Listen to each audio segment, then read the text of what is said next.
Bombo Radio Philippines presents New Year Around the World.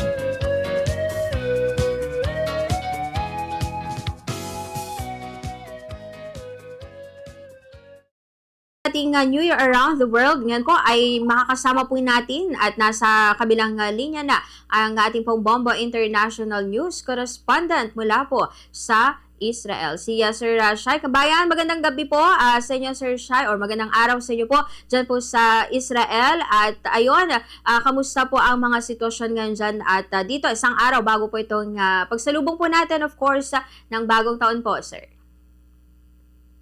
Magandang yan. Magandang gabi po sa inyong lahat yan. Gabi na po dyan, ano po? At dito po tanghali, alauna ng gabi, alauna ng tanghali pala dito, gabi na dyan. Kumusta na po kayo at binabati ko po nasa ikat kayong lahat, madam, at po sa lahat po ng bumubuo ng Bombo Radio, at sa lahat po ng mga nakikinig ngayon at mga viewers at listeners. Magandang gabi po sa inyong lahat, mga kabayan. Yes po. So ayun, unang-una, kamusta po sa ngayon dyan po sa Israel, Sir Shai, ano? Ramdam na po ba itong nalalapit na pagsalubong po ng bagong taon, bukas po? Yes po. Dito sa Israel, payapa, awa po ng Diyos. Unang-una po ay magpapasalamat po tayo sa Panginoong Diyos na ngayon ay muli nating mararating ang panibagong-bagong taon. At taglay natin ang ating buhat lakas at mga biyaya dati nagkakaloob ng ating Panginoong Diyos. Payapa sa ngayon, masaya ang bawat isa. Sa nakikita ko ay maraming naghahanda na rin ng mga iba't ibang lahi. Sinabi kong iba't ibang lahi kasi ang mga Jewish ay hindi nila hindi sila naghahanda ng New Year ng ating pinaghahandang New Year kasi meron silang sariling New Year, may Jewish New Year na tinatawag. So marami ngayon masaya sa mga paligid at mga tindahan at naghahanda karamihan mga Pilipino. Bagamat ang mga Pilipino dito ay karamihan nakalibin sa trabaho. Yung iba nakakalabas, yung mga makakalabas magsama-sama sa mga kaibigan, mga pamilya. May mga pamilya rin dito at ganoon nangyayari po ang New Year dito. Okay po. So, bali sa kasalukuyan po dahil hindi nga matama po Sir Shai, malayo po yung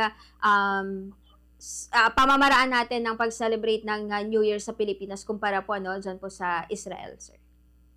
Yes po. Ganon din kung ano yung mga kultura at pinasanayan po ng ating mga kapwa Pilipino, ating mga kababayan ay kung ano yung mga ginagawa dyan, maliban lang yung mga kasiyan at mga ay ginagawa rin dito sa ibang bansa. Bagamat yung unang-una, ang babanggitin ko dito ay ang paputok ay bawal. Bawal po ang paputok dito at ay mahigpit na pinagbabawal ng gobyerno ng Israel. At kaya lahat sa kabila po niyan, lahat ng malaya kang gawin mo at gawing islibra at bumabati rin ang mga Hudyo, ang Israel sa ating kaganapan o kaya gagawing mga pagsilibra sa bagong taon o pagsalubong sa bagong taon. Opo. May malalim po ba silang reason or dahilan, Sir Shai, kung bakit po sabi nyo nga talagang stricto sila na ipinagbabawal po dyan itong mga paputok or any form po ng mga fireworks or firecrackers, sir? Yes po. Yan po ay number one na pinagbabawal. Unang-una po ay wala namang paguluhan at saka makakadisgrasya po ng mga tao. Lalo sa mga bata, kaya pinagbabawal yung mga paputok. Ngayon, may mga paputok dito pero hindi naman paputok kagaya sa atin at may mga fireworks pero may mga designated area na doon mo makikita yung mga fireworks pagdating ng alas 12 ng gabi dito pero alas 6 na yan sa umaga sa atin sa Pilipinas. Pagka kami nag-celebrate ng New Year dito is alas 12 ng gabi. Meaning, is alas 6 na dyan sa inyo. Tapos na sa atin, sa Pilipinas. Tapos na ang dyan. 6 hours advance sa Pilipinas. Kaya may mga places na makikita mo mga fireworks na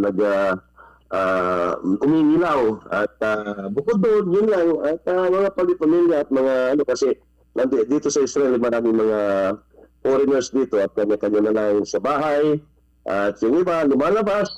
Mga Pilipino dito, yun, nagbabanting-banting na lang kung ano-ano mga paingay dyan. Malaya naman silang gumawa ng mag-ingay, bagamat wala pong paputok. Mm. Okay po. So, bali, meron din po bang mga specific na pwedeng puntahan, Sir John po sa Israel para ayun, makapag-celebrate po ng pagsalubong ng bagong taon, especially kung sa mga nasa central part po ng Israel. Yes po, maraming mga ano dyan. Bagamat sa ngayon ay umuulan, mahalakas ang hangin. Alam niyo po, dito winter ngayon dito. So, hindi kagaya ng summer na pwede sila dyan sa park at kung saan saan. Ngayon ay ginaganap na lang po sa loob ng apartment. Pagsilibre ng sa simpleng sayawan, kantahan, at kung ano-ano pang mga ingay sa loob ng bahay. Opo. Yan ang ginagawa ng mga Pilipino dito. Yes. Lalo na ngayon at malamig, malisan. Kanina, pabugso-bugso ang ulan mula kahapon. So, winter na winter po dito, kaya hindi ko namin magagawa sa labas. At yung iba po, pagdating ng New Year, kung saan na yan na magtitrip sa Jerusalem, sa Bethlehem, sa Nazareth, o kung saan mga lugar, dyan nila sinisilibra na at nag-aarkila na sila ng mga buses, na mga kanilang mga sinasakyan para doon isilibra ang kanilang tapusin ang yung araw ng New Year sa lugar, sa iba't ibang mga lugar na magtutur kung baga sa doon na nila gaganapin ang New Year ng iba. Palalampasin yung isang araw. Okay po. So, dyan po ba, Sir Shai, etong New Year po or pagsalubong ng bagong taon is hindi po siya holiday parang sa atin sa Pilipinas po? Hindi po. Hindi po. Normal lang dito. Yung kung ano lang dito, ang sinusunod lang dito ng holiday ng holiday, dalawang bagay yan. Kami mga foreigner bilang, lalo na yung mga caregivers na nagtatrabaho dito, that is automatically, lalo na yung mga nagtatrabaho sa government, Philippine Embassy, that is automatically, holiday yan. So, sa mga Pilipino na mga holiday yan, holiday talaga at wala, binibigay ng employer yon. Bagamat sa sitwasyon dito, hindi na basta-basta maiwanan ng kanilang mga alaga o mga employers. So yung iba hindi pinapalabas. Yung iba nakakalabas, bagamat karapatan nila na lumabas, yung iba ayaw na rin lumabas. So ganun na lang yung nangyayari dito. Yun ay talagang holiday na para sa mga Pilipino at sa mga taga-ibang lahi. Okay po. So, ano pala yung parang weather or klima dyan kapag ganito pong New Year po, Sir Shai? Kasi sa atin, di ba, sa Pilipinas, pag holiday season ay medyo malamig po yung panahon. Dyan po ba, sir? Yes po. Malamig dito. Malamig na malamig. Minsan umuulan. Maswerte na lang kung hindi umulan at hindi kasi kung umulan dito parang bumabagyo rin kaya pagka maliwalas at magandang panahon kahit malamig, dito kami sa loob ng apartment, nagkakasiyahan o kaya pumupunta sa mga kaibigan, sa mga pamilya. At kung saan mo gusto, pumunta, malaya ka naman dito na gumawa at maghanda na kung anong gusto mong paghanda sa mga holidays natin o kaya yung kinasanayan natin bilang Pilipino. Okay po. So, ayun, bali ilang years na po kayo, Sir Shai, na dyan po nagsiselebrate or nagdiriwang po ng New Year po? Aba, pati ko na po. Nagit 30 years na po ako nag-celebrate ng New Year dito sa Bagamat hindi naman lahat ng yung kabuuan na yun dito. Kasi minsan nagbabakasyon ako sa Pilipinas. Diyan ko rin sineselebrate ang New Year. Nataon lang po na sa ngayon ay busy ako at nakapagbakasyon na po ako ng mga nakakarang buwan. Hindi rito ako, kaya dito ko na nag-celebrate ang New Year sa Israel.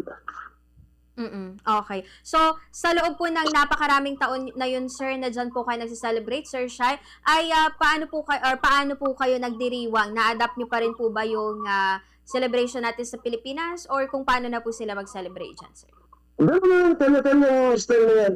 Kung ano yung gusto mo dito, kagaya ng mga pinasamayan natin sa Pilipinas, ang tradisyon at kung ano-anong mga ginagawa din dito. ginagawa rin dito. Pero sa akin, kung ako tatanungin, simple lang.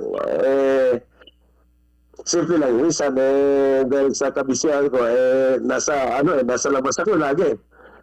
Minsan, iniinto ko na rin yan at siyempre, kinukuha ko na rin yung konting oras at para makapagsilibra ng New Year. Ganun lang, para parehas lang. Ganun lang kasimple. Napakasimple lang. Ganun. Kung ano yung ginagawa natin dyan, ganun din ang ginagawa dito. Mga tradisyon at ng mga Pilipino. Okay po. And ayun, ano naman pong, of course, nami-miss niya sa kung paano po natin pinagdiriwang po yung New Year dito po sa Pilipinas, sir? Ang unang-unang nami-miss ko dyan, yung siyempre, napakasaya sa atin, siyempre. Na, sabi nga nila, walang katulad yung sarili mong bansa, sarili mong bahay. Kasama mo ang pamilya, kasama mo mga kaibigan, kasama mo ang barkada dyan, kasama mo mga klase mo, at kung sino-sino man dyan na nagkakatuwaan at masaya, at feeling mo na talagang malayang-malaya ka, nagawin mo ang gusto mo, tawanan kahit na, no?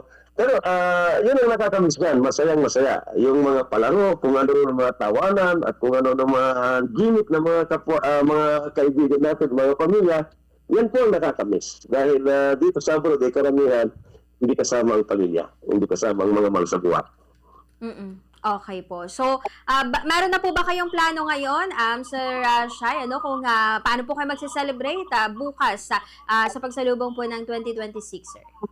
Sa ngayon po, parang 50-50 kung wala pa po akong mga plano, kung sino man lang po, kung sino man na po yung mag-imbita sa akin, dyan sa mga kapitbahay kasi nag-iisa naman ako dito sa apartment ko.